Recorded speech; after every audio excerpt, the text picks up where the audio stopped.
Assalamualaikum warahmatullahi wabarakatuh. Perkenalkan, nama saya Tiska Rashid. Saya kelas B Pendidikan Biologi Angkatan 2018. Pada video kali ini saya akan menjelaskan tentang remedial dan pengayaan. Nah, video ini salah satu syarat untuk memenuhi ujian dari mata kuliah strategi pembelajaran. Oke, langsung saja kita masuk pada pembahasan kita pada hari ini, yaitu yang pertama kita akan masuk pada pembelajaran remedial dulu ya. Apa sih pembelajaran remedial? Jadi, menurut Sobri tahun 2009 bahwa pembelajaran remedial adalah suatu bentuk pembelajaran yang bersifat menyembuhkan atau membetulkan supaya menjadi lebih baik.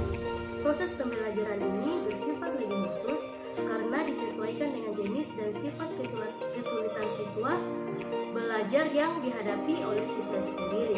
Nah, jadi berdasarkan pendapat ahli tersebut, dapat saya simpulkan bahwa pembelajaran remedial itu adalah pembelajaran perbaikan. Artinya apa? Misalnya ketika kita akan menjadi seorang guru, kita memberikan tes atau soal kepada peserta didik di dalam kelas, kemudian ada beberapa peserta didik yang tidak mampu untuk menjawab soal tersebut dengan benar, maka siswa yang tidak mampu untuk menjawab soal tersebut dengan benar, kita akan adakan kegiatan remedial atau perbaikan. Nah, apa sih tujuan dari pembelajaran remedial itu? Berdasarkan definisinya saja, kita sudah dapat menarik kesimpulan bahwa tujuan dari pembelajaran remedial itu untuk meningkatkan pengetahuan dari peserta didik. Karena ketika kita memberikan soal kepada peserta didik, kemudian siswa didik tersebut tidak mampu untuk menjawabnya, artinya peserta didik itu tidak mengetahui soal yang kita berikan. Sehingga dengan kegiatan pembelajaran remedial ini mampu meningkatkan pengetahuan dari si peserta didik itu sendiri. Oke, kita lanjut.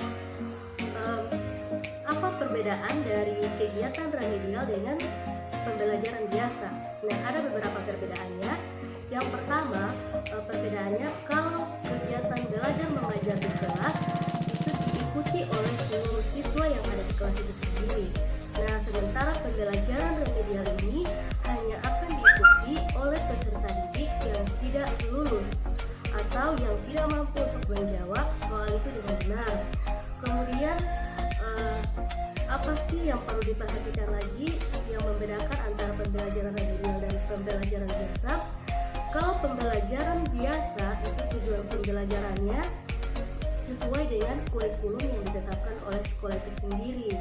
Namun kalau pembelajaran remedial, tujuan pembelajarannya disesuaikan dengan kesulitan mana yang dihadapi oleh siswa dalam mengikuti pembelajaran di kelas atau dalam menjawab soal yang telah kita berikan. Kita harus melihat kesulitan yang dihadapi oleh siswa dalam pembelajaran yang kita berikan. Kemudian kita akan menggunakan kegiatan remedial. Kita lanjut. Yang ketiga, pembelajaran perbaikan lebih diferensial dengan pendekatan individu. Nah, artinya apa? Pendekatan remedial ini lebih diferensial dengan pendekatan individu karena ketika kita sebagai seorang guru akan mengadakan kegiatan remedial, maka kita akan lebih dekat dengan siswa itu sendiri.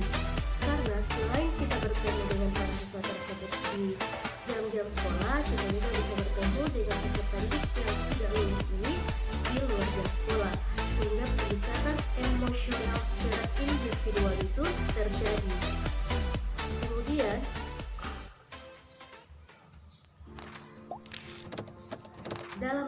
dalam menyusun program remedial ini ada beberapa hal yang perlu kita perhatikan.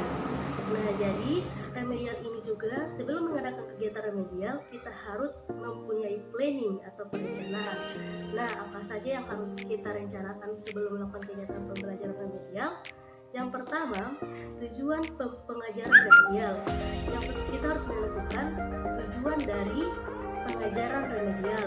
Artinya apa? Tujuan dari pengajaran remedial ini apakah untuk meningkatkan kemampuan peserta didik dalam hal akademik atau dalam hal pengetahuan, atau hanya sekedar untuk memperbaiki dari nilai peserta peserta didik itu sendiri. Kita harus mengetahui, kita harus merancang tujuan apa yang akan kita gunakan dalam kegiatan remedial yang akan kita sampaikan ke peserta didik. Yang kedua, materi pengajaran remedial. Jadi kita harus mempertimbangkan materi apa yang perlu kita ajarkan ke peserta didik. Apakah materinya sesuai dengan materi yang tidak bisa mereka kerjakan sebelumnya, atau materinya tidak bisa mereka kerjakan sebelumnya namun ditambah atau dikurangi, atau seperti apa. Nah, itu yang akan kita perhatikan dalam menyusun kegiatan remedial. Yang ketiga, metode pengajaran remedial. Nah, metode pengajaran remedial ini kita sebagai seorang guru bisa memilih berbagai metode. Misalnya seperti metode diskusi. Misalnya ketika kita menyuruh para peserta didik untuk melakukan diskusi, ketika siapa yang bisa menjelaskan, maka dia yang mendapatkan nilai lebih baik, atau dapat disimpulkan bahwa orang tersebut sudah memahami materi yang kita ajarkan secara tidak langsung, dia telah berhasil untuk melakukan kegiatan remedial. Kemudian yang terakhir, evaluasi kemajuan siswa setelah mengikuti program pengajaran remedial. Artinya apa? Setelah melakukan kegiatan remedial, kita sebagai seorang guru harus melakukan evaluasi apakah kegiatan remedial yang kita lakukan ini mampu meningkatkan kemampuan peserta didik, mampu meningkatkan pengetahuan dari peserta didik, atau justru tidak sama sekali. Seperti itu. Itu menurut Syah tahun 2010. Kita lanjut. Nah, untuk melaksanakan kegiatan pembelajaran remedial, biasanya itu mengandung kegiatan-kegiatan. Ada beberapa kegiatan yang terkandung dalam pembelajaran remedial. Yang pertama, itu mengulang pokok bahasan seluruhnya. Artinya apa? Ketika kita mengadakan pembelajaran remedial, apakah kita akan melakukan perbaikan atau remedial kepada seluruh materi yang tidak bisa mereka ajarkan. Kemudian yang kedua, mengulang bagian dari pokok bahasan yang tidak dikuasai. Nah, kita hanya akan memilih salah satu materi yang ingin kita kuasai dalam pembelajaran remedial, atau memecahkan masalah, menyelesaikan soal bersama-sama. Atau pembelajaran remedial ini bisa juga dengan hanya untuk menjawab soal-soal secara bersama-sama dengan antara guru dengan peserta didik itu sendiri. Jadi kita harus mengetahui kegiatan-kegiatan remedial yang mana yang akan kita gunakan. Oke, saya lanjut. Kemudian kita masuk pada kegiatan kebudayaan. Apa itu kegiatan kebudayaan? Jadi kebudayaan adalah kegiatan tambahan yang diberikan kepada siswa yang telah mencapai ketentuan dalam belajar, yang dimaksudkan untuk menambah wawasan atau memperluas pengetahuan dalam materi pelajaran yang telah dipelajarinya. Nah, jadi seperti yang telah kita alami sebelumnya, bahwa pengayaan itu merupakan jam tambahan. Artinya apa? Ketika jam-jam di sekolah itu tidak cukup, maka kita dapat adakan kegiatan pengayaan itu sendiri. Lanjut. Kemudian apa sih tujuan dari kegiatan pembelajaran? Jadi tujuan dari kegiatan pembelajaran itu tentunya untuk meningkatkan kemampuan dari peserta didik itu sendiri. Karena ketika kemampuan yang dimaksudkan peserta didik ini yaitu kemampuan berpikir, kemampuan untuk menguasai pembelajaran yang ada di dalam kelas. Ketika tidak cukupnya jam pelajaran, sementara materi yang diajarkan ini masih banyak, maka kemampuan peserta didik itu akan terbatas dengan materi apa yang kita sampaikan. Sehingganya kita butuh pengayaan untuk meningkatkan pengetahuan dari peserta didik itu sendiri. Saya lanjut. Jadi kegiatan pengayaan ini ada dua macam. Ada pengayaan horizontal dan pengayaan vertikal. Apa itu pengayaan horizontal?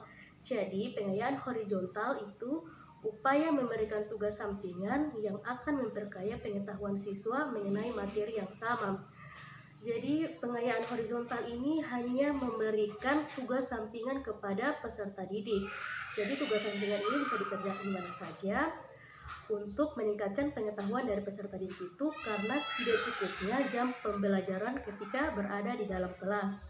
Kemudian pengayaan vertikal yaitu kegiatan pengayaan berupa peningkatan dari tingkat pengetahuan yang sedang diajarkan ke tingkat yang lebih tinggi, sehingga siswa maju dari satuan pendidikan sedang yang diajarkan ke satuan pendidikan berikutnya menurut kemampuan dan kecerdasan yang dia miliki.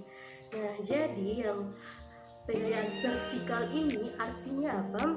Artinya untuk meningkatkan pengetahuan dari peserta didik. Misalnya kemampuan dari peserta didik itu hanya C1 sampai dengan C3, kita bisa melakukan kegiatan pengayaan untuk meningkatkan kemampuan peserta didik dari C3 sampai dengan yang sudah level tinggi.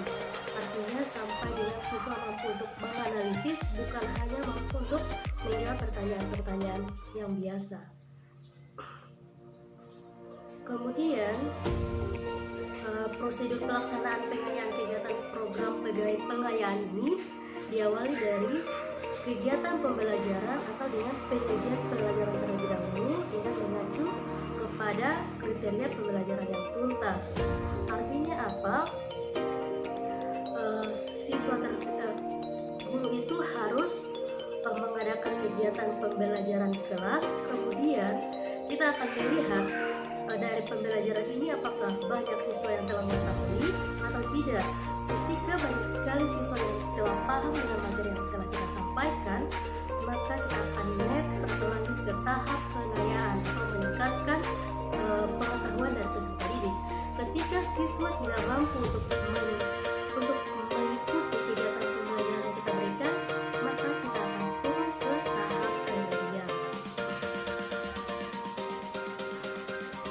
Saya lanjut, pelaksanaan program pengayaan pada hasil tes formatif dan sumatif yang fungsinya sebagai feedback bagi guru dalam rangka memperbaiki kegiatan pembelajaran. Jadi terdapat dua kemungkinan. Yang pertama, bagi siswa yang taraf penguasaannya kurang dari 75% perlu diberikan perbaikan. Nah, pada siswa yang pengetahuannya itu di bawah perlu diadakannya perbaikan. Perbaikannya melalui apa? Pembelajarannya melalui apa? Melalui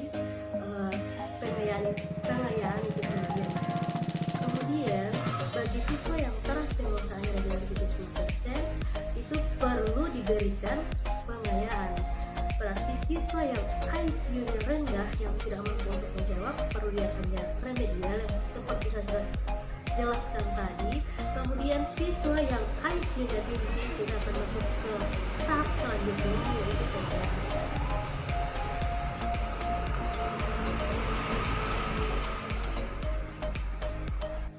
Materi dari saya terkait dengan remedial dan pengayaan. Kesimpulannya, pembelajaran remedial adalah pembelajaran yang bersifat perbaikan, sedangkan pengayaan itu merupakan pembelajaran untuk meningkatkan kemampuan peserta didik dari yang rendah ke kemampuan yang lebih tinggi. Demikianlah, lebih dan kurangnya saya mohon maaf. Wassalamualaikum warahmatullahi wabarakatuh.